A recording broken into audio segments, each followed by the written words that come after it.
Hello, everyone. Thanks again for joining me on this episode where I have the pleasure of interviewing Miha Matlievski. Miha went from zero to hero, and he will teach us today why it is so important for entrepreneurs and people in general to embrace failure. In this conversation, we discuss how Miha hit rock bottom and how he overcame it and went on to massive success. And then he explains to us how he became the fail coach and what it means to him, including how he helps others achieve their business goals. Don't forget to listen to the end. After the interview, I'll answer a question from the audience. This time, I'll answer a question about finding remote work as a salesperson.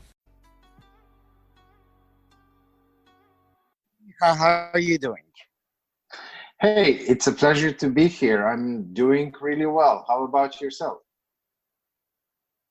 I'm doing fine, and thank you for coming to share your story. I actually have a lot of questions, after our previous conversation. But before we get into that, why do you introduce yourself? Tell us a bit about yourself. So my name is Miha. Everybody lately knows me as the Fail Coach. I'm from Slovenia. I moved to Serbia almost 3 years ago because I do a lot of voluntary work with animals. I'm a business coach.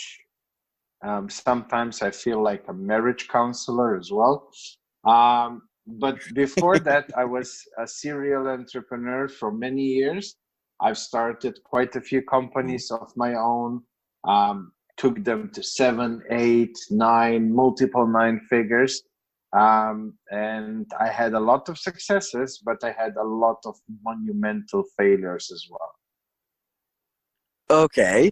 I noticed that you call yourself the fail coach. That's Well, fairly I mean, distinct. I, I it don't know if I wasn't. told you this, but most people want to succeed. I know, and the only way to succeed is to test a lot, to try a lot, to fail a lot, bounce back super quickly, learn from whatever you've tried and didn't work, and move on. And Mhm. that's the fastest way to success. That's true. That's true. Actually, I have a very interesting backstory. If I remember correctly, you had a business which completely failed, right? Several of them actually, like 4 companies went bankrupt in the same day. Oh, And wait. yeah, Well, hold on. Can you tell us about that? yeah, sure.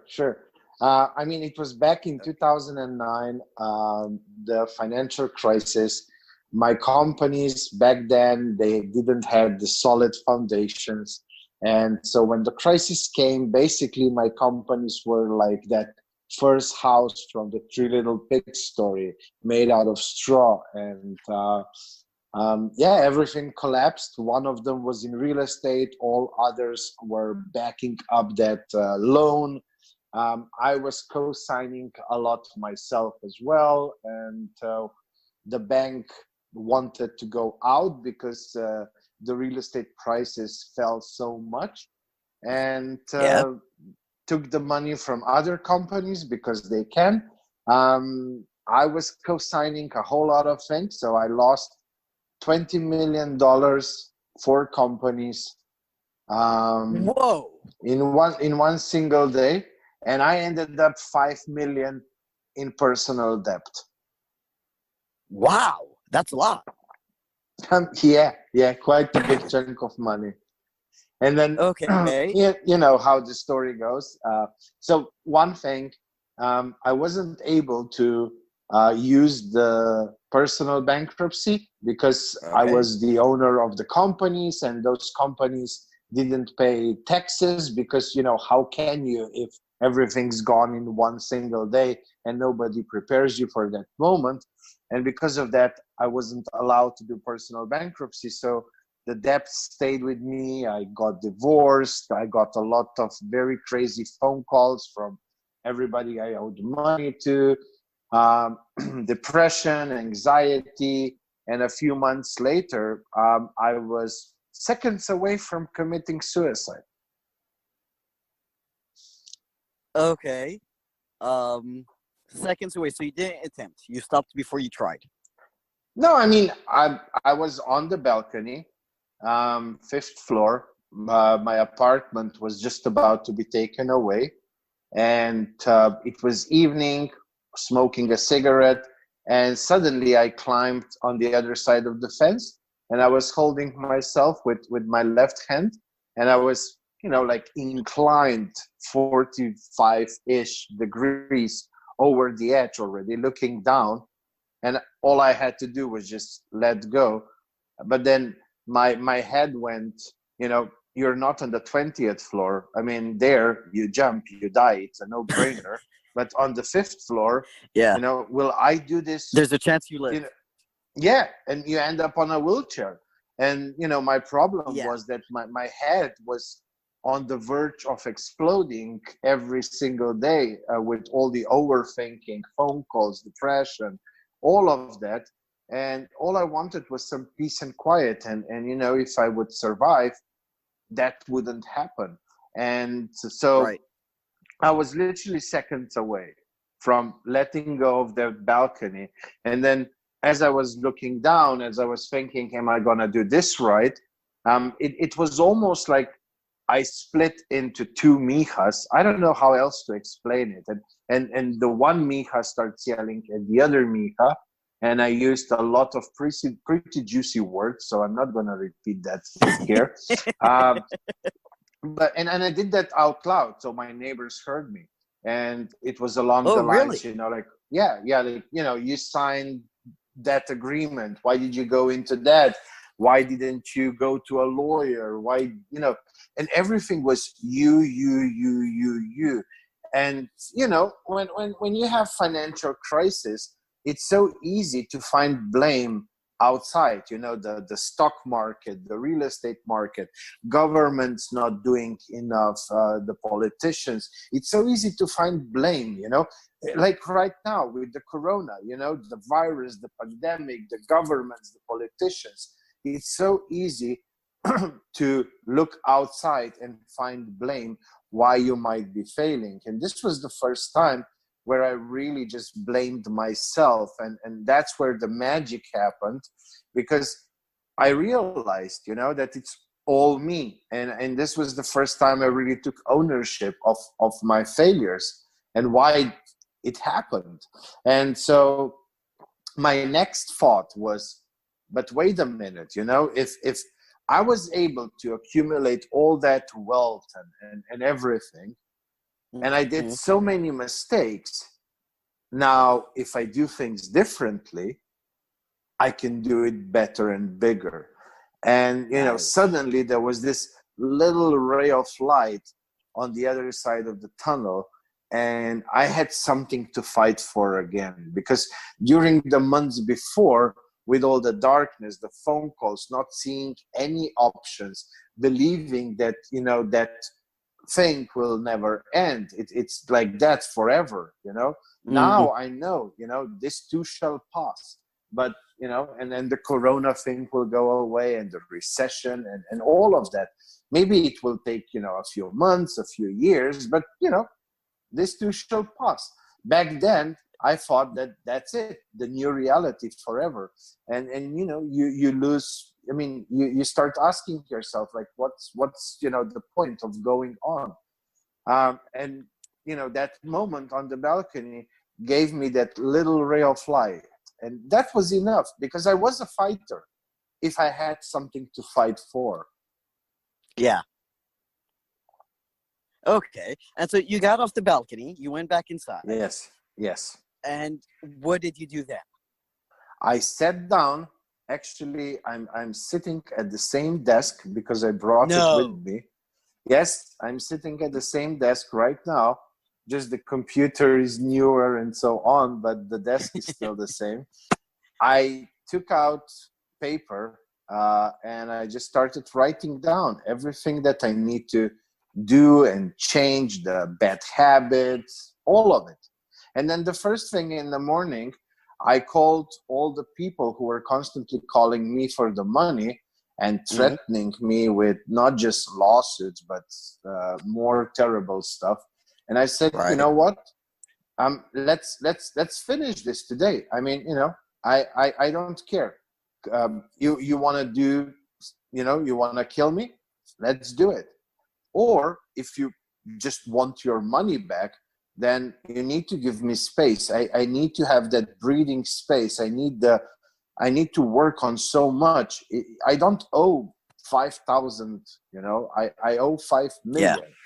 That ain't gonna just magically appear on my desk. And so if you want to harm me, if you want to kill me, then just finish it. Because if you call me every day and threaten me and so on, I can't do anything. I can't do shit.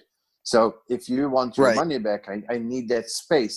Now, either let's finish it, or let's make an agreement that I'll call you once a month. I'll give you an update. But in between, I don't want to hear you. I don't want to see you. I need to make things happen. So that was the first thing. And obviously, nobody wanted to actually really kill me. So I'm still alive.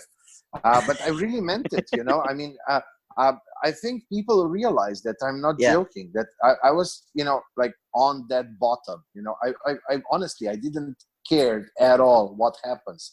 I just knew that this needs to end this way or another, but it needs to end. And then Yeah. I made an agreement with all of them. And then, a lot of people start thinking, oh, you had the aha moment, you call all the people, and now it was, roses and sugar candy and the la la land. Oh no, now Uh, the hard work starts. yeah, yeah. It started with a lot of personal development, with a lot of business development. Oh boy, I had a lot to learn, a lot to work Okay. on, and it was a daily fight, a daily struggle. Old Miha, new Miha, old habits, new habits. You want to give up. This, that. I mean, and it took me about 3.5 years of bouncing back before, in 2014, I then started a new company, and have taking all those lessons, I was able to really do it right. I was able to scale that business to multiple 8 figures in the first year, multiple 9 next year. In the third year, we had a Fortune 100 takeover from a competitor. I was able to walk away. I was able to repay almost 7 million by that time, with interest and all of that.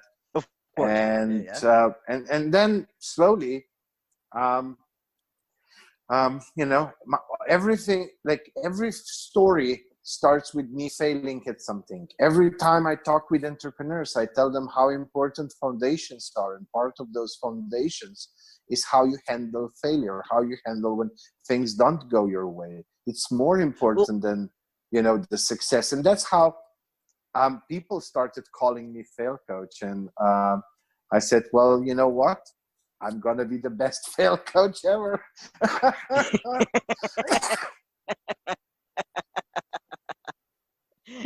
well, so this was actually a conversation I had with a friend once.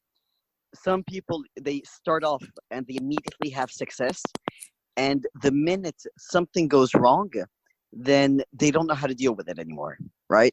Whereas someone who's gone through a massive failure knows how to approach things in a smarter way the next time.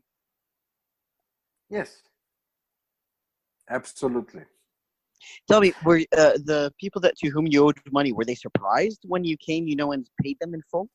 Yes, yes, yes. A lot of them said they never expected, and a lot of them said that they found a whole new appreciation for how I Yeah. handled things, a new respect.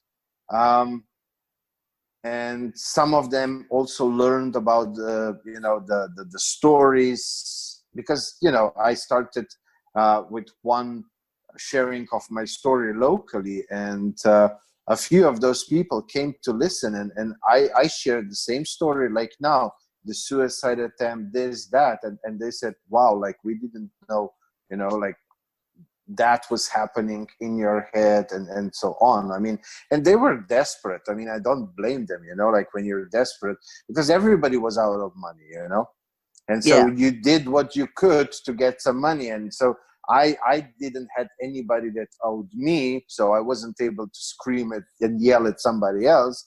But I owed money to a lot of people and companies and small businesses, ex-employees and so on, and they really, I mean, not all of them. Some still thought that like I was fraudulent and I had something in the bag. So some people you just can't change them. Even And after I you mean, paid them. Wait, even after yeah, you paid them?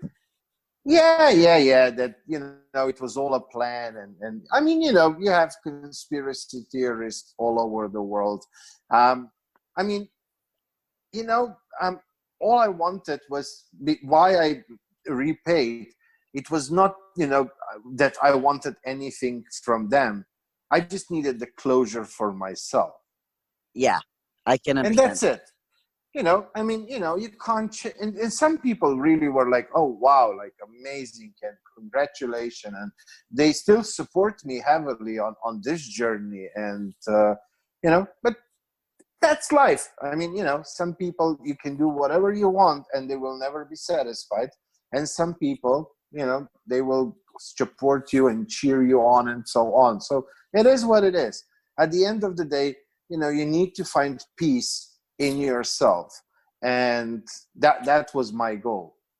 So I didn't do it for anything else, but I did it because of myself, because of my values, because of what I stand for, because I always preach and say that no paper is as important to me as my word, and I Yeah. always stand by it. And I am the first one to look at myself and expecting utmost integrity first and foremost from myself, because if I'm not a man of integrity, then how can I expect integrity from others? I completely agree with that. Tell me, I have a question for you. What's the biggest lesson or change that you personally went through? Oh boy, a lot of them. I mean, I had to basically reinvent myself. I mean, um, I think it's Albert Einstein that says, if if you keep doing things in the same way and you're expecting things to change, you're an idiot. That's the So definition of insanity. Yeah. Oh yeah, you're insane. Yeah, not an idiot, Yeah. insane. But the thing was, like my who I was, and my values and my priorities and how I was making choices, my habit, all of that led me to where I ended up on that balcony. So if I want a different future, I need to change, and I need to change everything. I basically had to reinvent myself and rebuild myself from the ground up. It was on a personal level, business development level. I became, on a business level, I became much more grounded. I became a combination of logic and emotions, because in before times, Hmm. I was more like the Elon Musk or the Steve Jobs, but I didn't have, Steve Wozniak next to me. I mean, because an entrepreneur, you need to be both. You need to Yeah. be balanced between the left and the right, the heart and the logic. You need to be grounded when it's needed. You need to know how to use emotions. Now, of course, Steve Jobs had Steve Wozniak, and then later on he had his whole C-level team that was balancing him out. But I was a CEO of a small company, 7, 8, 9 figures. That's small compared to Apple. So I had to really uh, kind of like combine both worlds and balance them. Hmm. So that was a big Hmm. change. I was always very emotional. I was always very on autopilot, reacting with emotions, a lot of emotions. So I had to really learn mindfulness, emotional intelligence. Like in emotional intelligence, step one is really know yourself. That's where you start.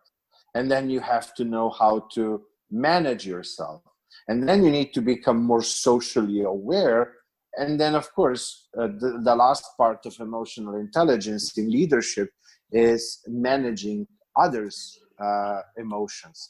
But it all starts with you. And so I had a lot to change with myself, with who I am, really rethink what are my values, like what's really the core that makes me who I am. I had to challenge everything I knew about me, and rediscover what really drives me, what really motivates me, what I really stand for. So I went through a complete transformation. When you go so deep down below, I don't think like a little change will do. You have to change everything. Okay. So tell me, how long did it take you? Because I mean, you're talking about a journey which essentially, lasts a lifetime. That's part of the journey of life. But Yes. from the I'm moment that you not done. stepped off the balcony, yeah. Yes. Okay. And I wish you many more years of this journey. Thank you. But from the moment you stepped off the balcony until you again had a company, that could at least pay for your expenses, living expenses, how long did that take you? No, like my next company was that big one. In between, I was Mhm. using something that I teach a lot now, which is how to use the leverage of trust. I mean, I had a huge network of people throughout the world, and I didn't owe money Mhm. to all of them, thankfully. So I still had a lot of people who, they saw my situation, they understood my situation, they were really willing to, help me out a little bit, not in giving me fish, but, like giving me the opportunity to catch a fish here, a fish there. And I was like really, really leveraging that trust so that I would go from week to week, from month to month, while I was, working on an idea that I had since 2008, which was energy efficiency, how to help big corporations save on how much electricity and gas they use. That was like a huge passion of mine. Okay. And that's a company that you said you managed to bring to multiple 9-digit revenues? Yes, a bit over 700 million in the second year. Wow. That's a lot. Yeah, and roughly 50 in the first year. That's Okay. also crazy Was there a crazy third year or number did you for. sell it in the third year? In third year, yes, there was a third year, but there was already the transition. And like I said, we weren't like bought as a company. It was a technology takeover, a takeover from a competitor. So the whole thing then later became integrated with this one big competitor of ours. So it wasn't like, I just sold my share to another shareholder and they kept going. It was, just um, the know-how, the how we do things, the certain software solutions and hardware solutions that we develop and innovated were taken over. Some of the people were taken over. The projects, of course, stayed with that company, but all the projects were anyway in SPVs before, like for this investment projects, you always create special purpose vehicles, SPV companies. Yeah. So, you have the mama company, which is usually somewhere where, you have favorable asset protection and tax protection or tax optimization. Right. And then you are creating these SPVs, and basically one SPV manages one project. Yeah. And so you have this octopus of stuff, but, it like, it's not, so in the third year, that process already started. And so I migrated away from the CEO position, somebody else took over.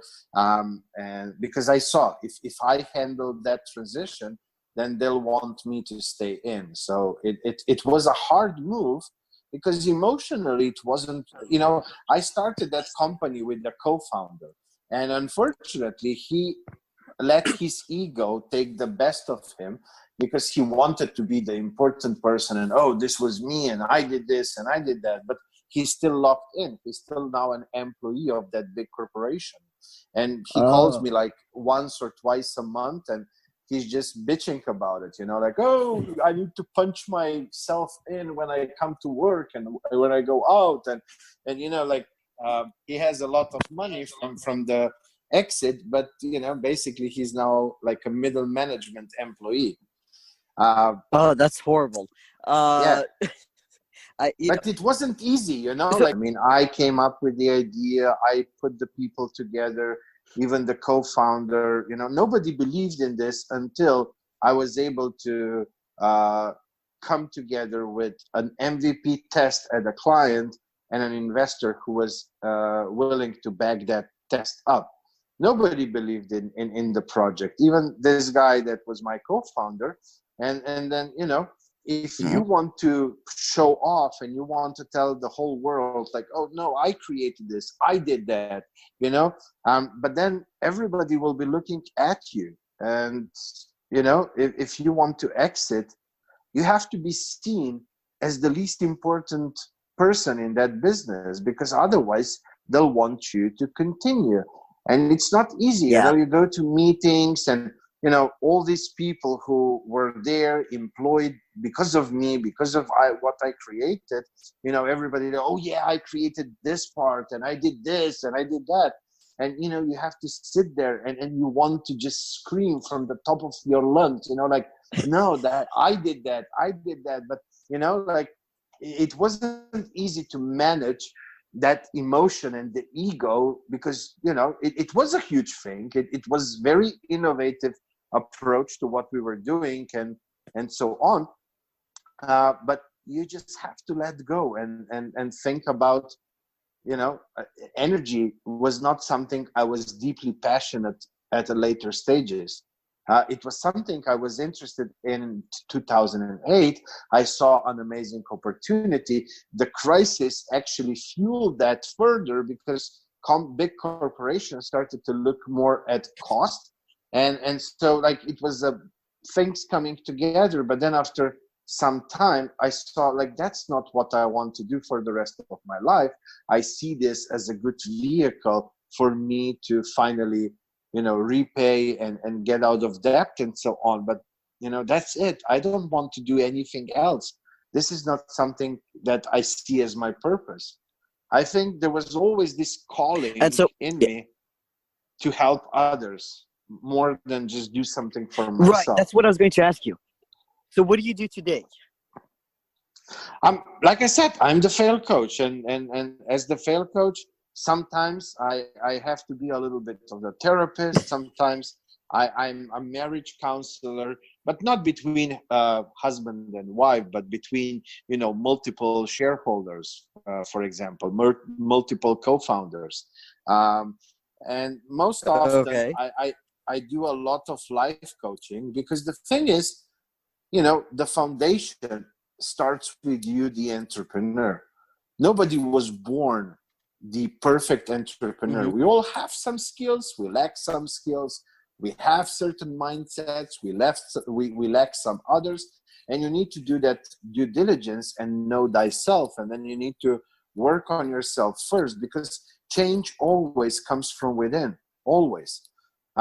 You can't expect things in your company to change before you change, because you are the leader. You are the numero uno at the top. And that's how leadership goes. You can't delegate leadership. And so, I mean, unless you hire a CEO and then you become a more passive shareholder, that's a different thing. But, if you want to stay as a CEO, then you can't delegate the leadership that is upon you. And so most of the time, everybody thinks of me as a business coach. And of course, later we do the business coaching, but that's the easiest part. Once you deal with what's happening on the inside. That second part, scaling, exiting, growing, that's easy. That's technical stuff. Okay. So what would be the first step if someone wants to improve? I would say do a very thorough due diligence and really get to know yourself. Are you even aware? Because there is so much uh, information coming from the outside. We are so influenced by the media, the social media, people around us, family, friends, our loved ones, Yeah. children, and so on. All of that influences us. And sometimes, you think you have, you want something, but you're not emotionally connected with that.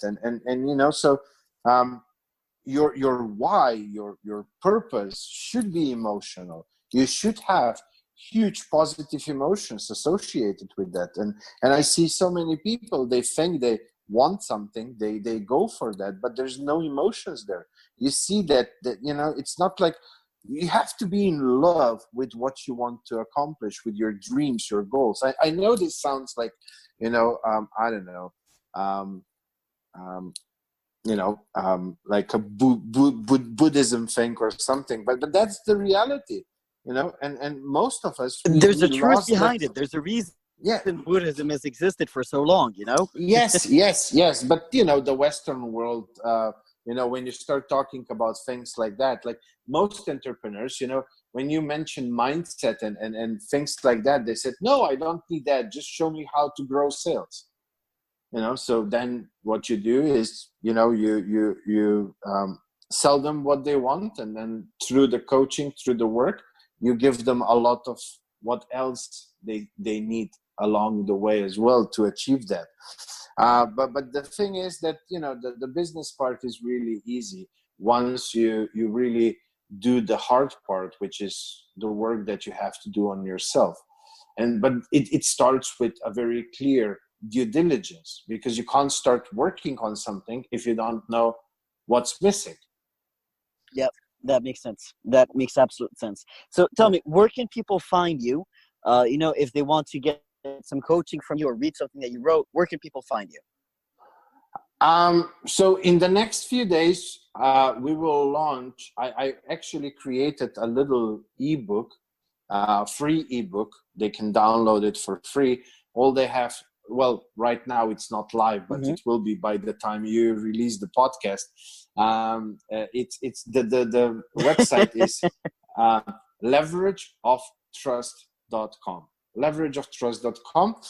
They'll find the book, the PDF, and it's about this foundational part. It's like, what are the 5 pillars in your business? The 5 pillars and how they follow each other when you want to start or grow or scale your business. So I think that's the best way to start. And then when they download it, of course they have to leave an email. I'm not a spammer, so they won't get like a bazillion emails from me, but through those emails they'll see my Facebook link, my LinkedIn link, and other resources. And they can then, if they like what they see, they can continue following and they can continue learning. And I try to do really a lot of content posting, valuable content, how-tos, and so on, throughout the different social media channels. Well, perfect. We will definitely put all of the links in the show notes. And thank you for coming on the show and telling your story and helping with the lessons that you've learned. Sure, it was my absolute pleasure, and I hope people who need to hear it will hear it, and that we can help somebody. I know what we're experiencing right now, and this I don't think it will go away pretty soon. It's hard time. A lot of things are changing. There's a lot of fear. There's a lot of misunderstanding, misinformation. And I'm not saying I know the truth, but just a lot of everything. And it's this infobesity surrounding us. And it's not easy always to keep sanity. So, I hope people who need to hear it will hear it. I am sure they will. Little by little, more and more people will. And for this week's question from the audience, how to find remote work as a salesperson. What's great about being a good salesperson is that everyone can benefit from your expertise. Never is it not needed. Not all sales can be done remotely, but more and more types of sales can, with the development and ongoing improvement to online phone and video meetings. If I were you, I would reach out to companies whose products or service you want to sell, whether or not they are already advertising for a remote sales job, and pitch yourself to them.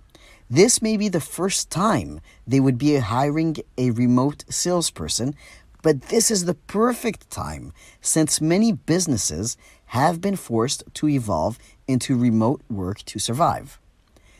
Depending on what you are selling and the life cycle of the sales process, be flexible in the division between salary and commission. If you're really good at sales, you will always earn more from big commissions than from a large salary.